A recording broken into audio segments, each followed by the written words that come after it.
Assalamualaikum warahmatullahi wabarakatuh.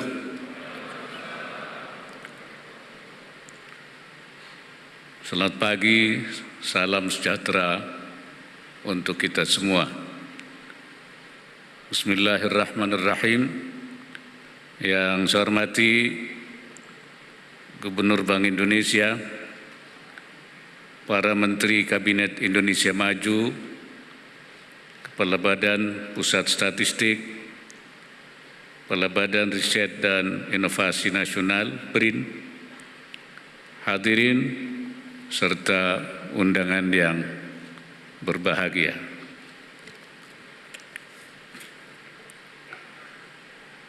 Syukur alhamdulillah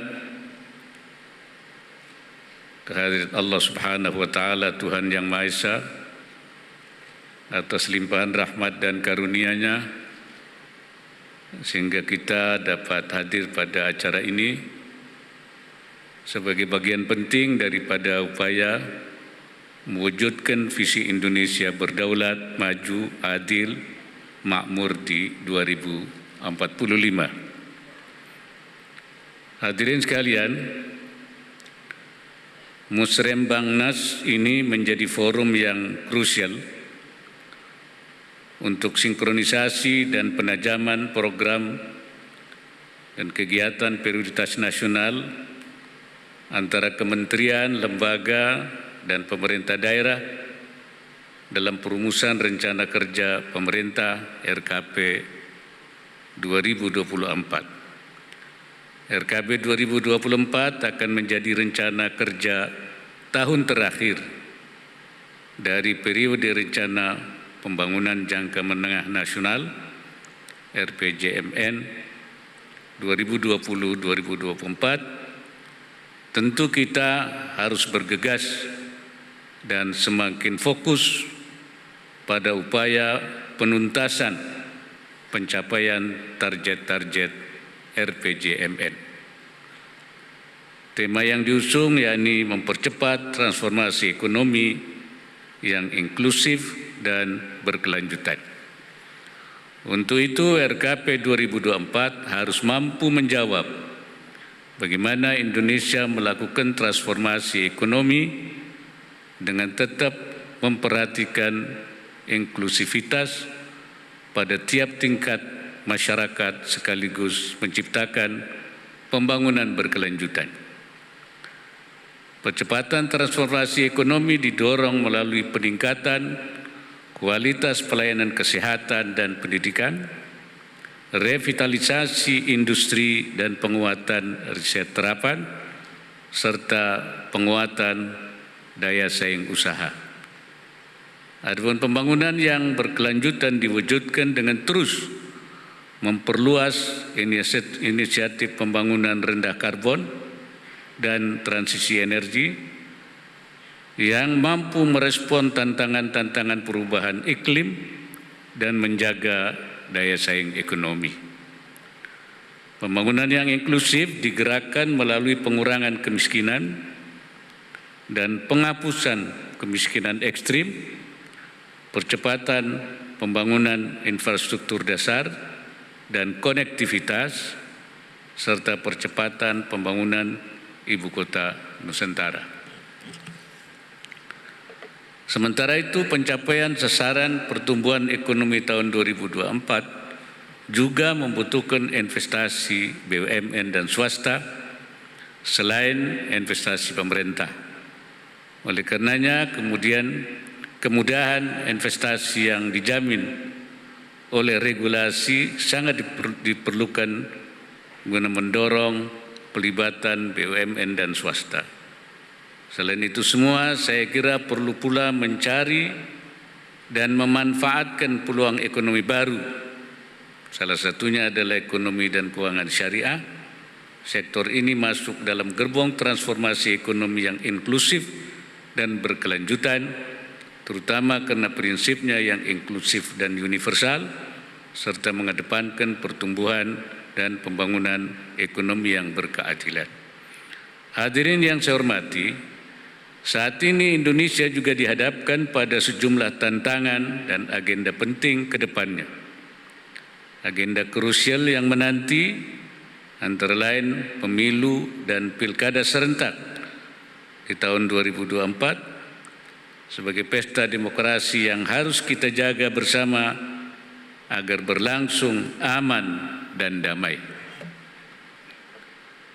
Saya menggarisbawahi pentingnya menjaga keberlanjutan agenda pembangunan nasional terutama Ibu Kota Nusantara agar pemerataan kesejahteraan masyarakat dapat diwujudkan sampai ke pelosok-pelosok negeri ini.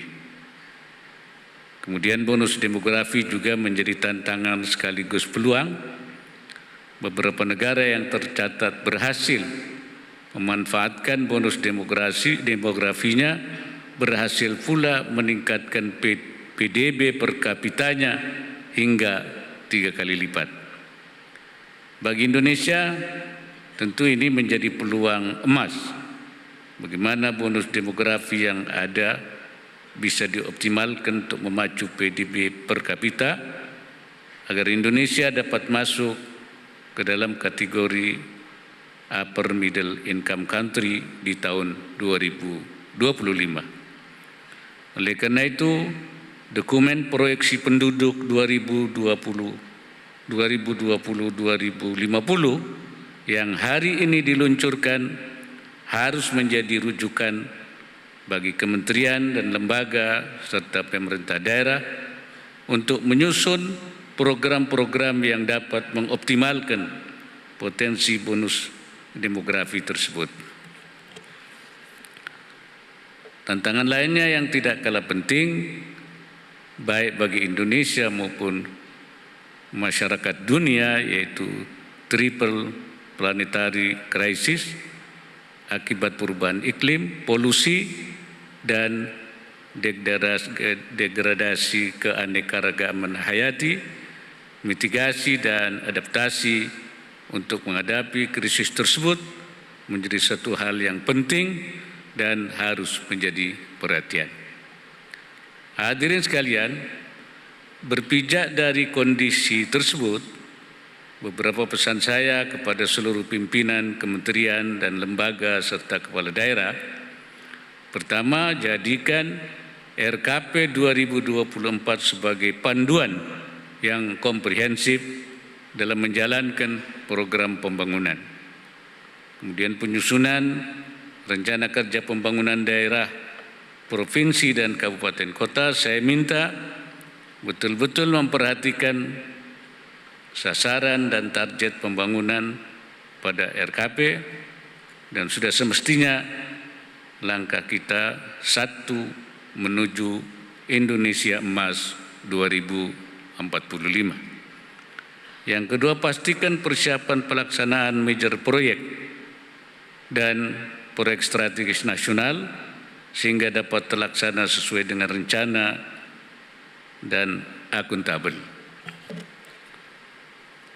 Setiap rupiah yang dikeluarkan untuk pembangunan harus senantiasa membawa dampak dan kemajuan konkret yang dirasakan masyarakat.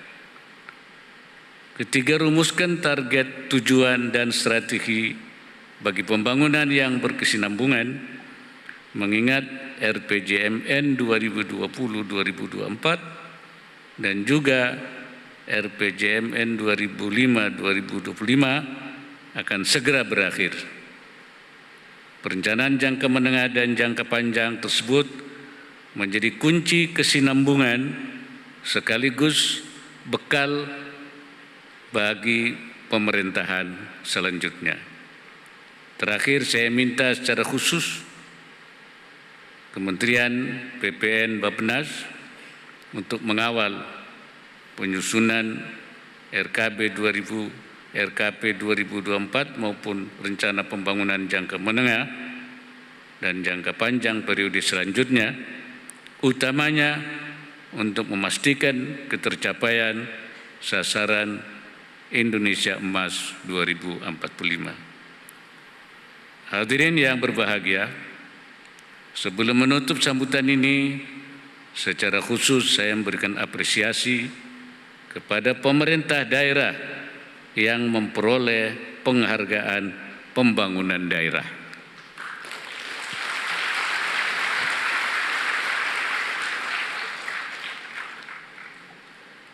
Terus tingkatkan keterpaduan pelaksanaan pembangunan pusat dan daerah dengan perencanaan, pelaksanaan dan inovasi pembangunan demi mendukung transformasi ekonomi yang inklusif dan berkesinambungan.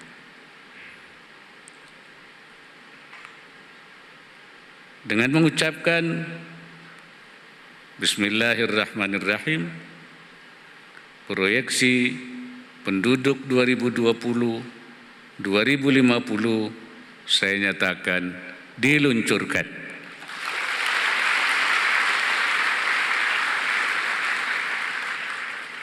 Semoga Allah Subhanahu wa Ta'ala, Tuhan yang Maha Esa, senantiasa memberikan inayahnya dan meridai semua upaya yang kita lakukan. Wallahul muwaffiq ila aqwamit thariq. Wassalamualaikum warahmatullahi wabarakatuh.